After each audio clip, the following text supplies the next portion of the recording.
So nice to have you back, Pep. Great to be with you, Nima. Thank Yeah. you. And let's get started with BRICS. And we've learned that the Cuban president was invited to BRICS, and he was invited by Russian Federation. Is that the case, or somebody, or the whole BRICS countries, all of these countries decided to invite him? Now, this is how it works. I think it's important for you and for our audience to understand how it's the very complex BRICS mechanism works throughout this year under the Russian presidency.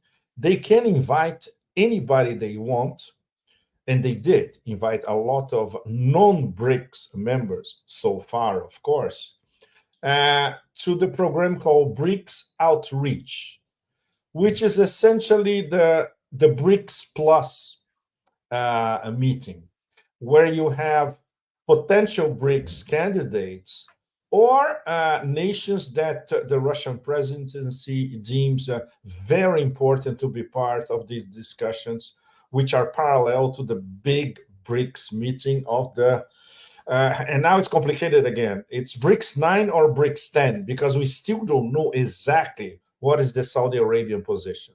It's still very, very tricky. They are not fully committed uh, with BRICS 10, but they say we are part of BRICS. So it's they haven't defined their status yet. But BRICS outreach is very interesting. Do you know? I'm sure many of you know that Palestine was invited, and this is not 100% sealed yet. But there may be a special Palestine discussion with the BRICS and BRICS outreach.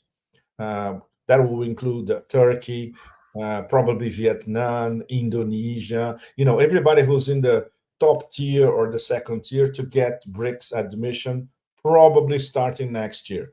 Because this year, and this remains the official Russian presidency position, there will be no expansion. This enormously important BRICS meeting in Kazan next month is to consolidate the presence of the new members. They should be all feel comfortable discussing all these thorny issues on the same table. And of course, the most important of all, which is an alternative payment system, cross-border payment system, that drive towards not yet a BRICS currency, but uh, BRICS trade with their own currencies, which now among them has already surpassed the US dollar. So this is already a very important indicator. Transactions, trade, commerce transactions among the BRICS members now are mostly in BRICS members' currencies and not in the US dollar. So this is one of the vectors ahead. Very, very important. So this is how it works essentially. The thing is, there will be a lot of guests that are not part of BRICS next month in Gaza, and that's what makes it so important for the whole global south, the whole global majority. The whole planet will be watching this, scrutinizing this meeting, in detail. And you mentioned the situation of Saudi Arabia, and Yes. why is that? Because nobody understands what they want to be. They want to be part of BRICS. They want to be closer to the United States, because at the end of the day, they have to decide about this. It's so important. I agree with you, Nima, but try to explain that to MBS.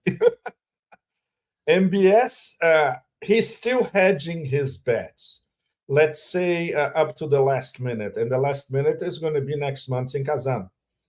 Um, all the absolutely out of sight projects that they have come up with for the development of Saudi Arabia, Neom, whatever. For the moment, the whole thing is stalled, and there is not a lot of Western investment in Saudi Arabia. MBS knows that the future of Saudi Arabia is Eurasia.